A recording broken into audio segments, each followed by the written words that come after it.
أهلا وسهلا فيكم، معاكم فرح الحميضي. اليوم راح نتكلم عن التصميم الداخلي.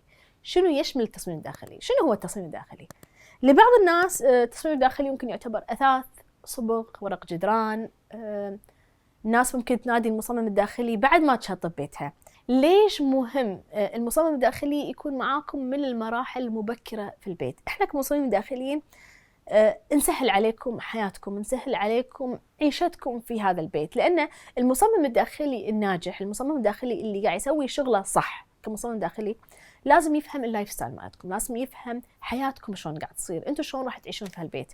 بعض الأسئلة اللي أسألها عملائي، انت اليوم شنو عدد أو حجم أسرتك؟ شنو متخيلته عقب 5 سنين؟ شنو متخيلته عقب 10 سنين؟ شلون تحبين تعيشين البيت؟ شلون تستضيفين زوارك في البيت؟ هل انت من النوع اللي يحب يصير عنده ضيوف وايد ولا لا؟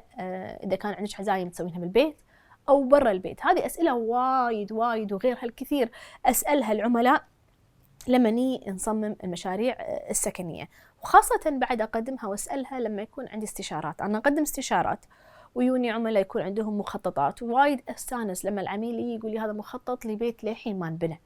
فحابة أن هذه الثقافة بلشت تتوسع بالكويت، بلشت تنتشر. أهمية أن مصمم داخلي يلقي نظرة على المخطط للبيت كان أو مشروع تجاري قبل ما ينبني، لأن ممكن بعض المكاتب الاستشارية ما تكون بذات جودة عالية، لأن إذا كان المعماري شاطر فممكن صراحة يغنيكم بالمراحل الأولية عن المصمم الداخلي، من ناحية دراسة المساحات، الاحتياجات، الحركة، الضوء وغيره من العناصر اللي لازم تكون متواجدة بالبيت عشان يكون مريح. فألقي نظرة على هذه المخططات، أسألهم وايد أسئلة وأشوف إذا هذا التصميم مناسب لنمط حياتهم، مناسب لأسرتهم. وايد مرات أغير، وكثير من المرات يتني مخططات قلت لهم أنا أنصح أنكم تغيرون المعماري، أنا أنصح أن تروحون لمعماري مختلف، لأن هذا البيت مو مناسب لكم أنتم كأسرة، ممكن يكون مناسب لأسرة ثانية. ويحزنني وايد لما يجوني استشارات لبيت مبني، تلاقون المساحات غير مدروسة، لا أثاث ينفرش عدل، لا إضاءة تنحط عدل، لا الإضاءة ما تكون مناسبة للأثاث. يعني تو من فترة جتني عميلة صالتها ما، يعني إذا حطينا كانت الاستقبال إذا حطينا جلسة أو قعدة واحدة راح تكون الصالة وايد كبيرة، خالية باردة ما نلعب بيها، ولا هي الحجم المناسب اللي أقدر أحط قعدتين. ومدخل البيت مو مناسب إني أحط بارتيشنز وأقسم وأرتب. فللأسف أضطر أقول لها ماكو حل، أنا ما أقدر أساعدك، ما أقدر أعطيك نصايح تجمل بيتك، بسبب إن المساحات صممت من غير ما ينفرش الأثاث، من غير ما يندرس استغلال هذه المساحة. فهني المصمم الداخلي دوره جدا جدا مهم. هذه من ناحية المساحات لكن إذا تكلمنا من ناحية التشطيبات، الألوان، الأثاث، هذه الأشياء التجميلية اللي موجودة بالبيت، المصمم الداخلي يضمن لكم استمرارية الروح، يضمن لكم اتزان التصميم في البيت. مو كل غرفة شكل، مو كل غرفة مادة، أدخل غرفة مغربية على غرفة إيطالية على غرفة نوتيكل وبحرية، ما يصير في راحة. فهذا المصمم الداخلي هني يفيدكم إنه يكون عندي استمرارية في مساحاتي، يكون في مثل شيء متناسق، بيتي كله متناسق من داخل ومن برا المساحات المختلفة.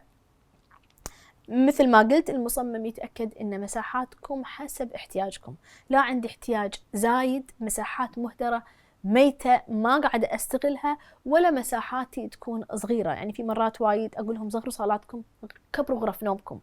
إذا واحدة تحب تطبخ يكون مكان مطبخها مو مكان مريح إنها تطبخ فيه. احنا نتدخل بحياتك، شلون تعيشين، شلون تمارسين حياتك مع أسرتك، مع ضيوفك، مع نفسك، ونتأكد أن البيت هذا ملائم لكم، تستعينين بمصمم داخلي. لكن هذا الفيديو شلون ينفعك؟ ينفعك أنك تلبسين قبعة المصمم الداخلي في مراحل مبكرة في مشروعك. ما نقول إحنا قاعد نبني البيت خلاص أفكر ببنيان، بصلبوخ، بسمنت، بعامود، بشباك وبس. لا، أفكر بأثاث، شلون راح أثث، أنا أثاثي شنو مقاسه، وين راح يكون، شلون راح أتحرك، مناطق العامة ومناطق الخاصة، مساحاتي هل هي وايد مفتوحة ما في خصوصية لأهل البيت، هل إذا أنت عندك مناطق استقبال وتستضيفين ضيوف، زوجك شلون راح يدخل البيت إذا كان عندك ضيوف، إذا أنت ما تبين تخلطين المناطق الخاصة بالمناطق العامة. فهذه النقاط اللي ذكرتها مساعة إذا أنت ما تبين تستعينين بمصمم، ضروري أنكم تفكرون فيها في مراحل مبكرة. شنو يعني مراحل مبكرة؟ قبل ما نبني البيت، قبل ما أصب عواميده، قبل ما أحط قواطعي وحوائطي، وقبل ما أمدد كهربتي. وايد ناس سواء باستشارات أو في دوراتي اللي حضروها دائما يقولون مثلا احنا ما نشوف البيت الا عقب ما نسكنه. انا ما ادري، حتى مخطط زوجي ما يخليني اشوفه. وقت الكهرباء يقول لي يصير خير لما وقت الكهرباء اناديك نروح القسيمه ونبدي نختار وين البلاكات. غلط، انا ما ابي اختار بلاكاتي عشوائي، لازم بلاكاتي تكون محدده على حسب اثاثي، انا وين راح احط التلفزيون، وين راح اقعد، وين احتاج الشاحن، وين راح احط اباجوره. هذه مهمه لان هي راح تكمل جمال بيتكم. لا تقبلين يا صاحبة البيت، يمكن الزوج راح يزعل من هذا الفيديو، إنه ما تكونين بالصورة من أول لحظة تقررون إنكم تبنون بيت، لأن هذا البيت أنت راح تسكنينه بعد. لازم يكون ملائم لك لاحتياجاتك. ممكن بعض الأزواج فاهمين هذه الاحتياجات وممكن لا، فعشان هذا البيت يكون مناسب ويطول معاك تكونين مرتاحة وما تضطرين بعد ما تسكنينه تلجئين لمصممين يحاولون يحلون لك مشاكل موجودة في البيت. تدخلي من البداية وفكروا فيها أنتم كأسرة أن هذا البيت يكون مناسب لكم بجميع عناصره. أتمنى أن يكون فاتكم هذا الفيديو، وأتمنى أن راح يسهل عليكم هذه الرحلة الجميلة اللي ممكن تكون جدا سهلة إذا أخذناها خطوة بخطوة. وأتمنى قبل ما تتركون هذا الفيديو تسوون سبسكرايب حق قناتي وتسجلون عشان توصلكم الفيديوهات أول بأول لما ننزل شيء جديد.